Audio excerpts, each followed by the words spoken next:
खरं सांगू का खरं अण्णा सांगू का खरं दादा ही जरा चोचर बोलते चोचर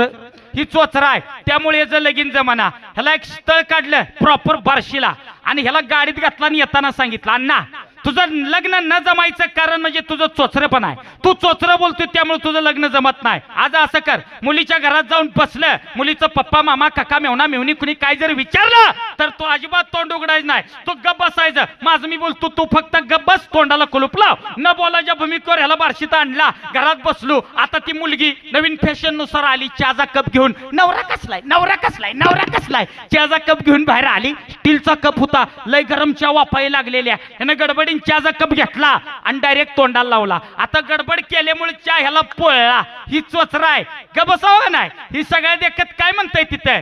चहा गल्लम गल्लम आहे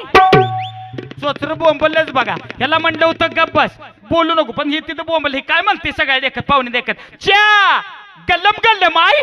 ती मुलगी म्हणली फुत्तोन फुत्तोन प्या कळलं का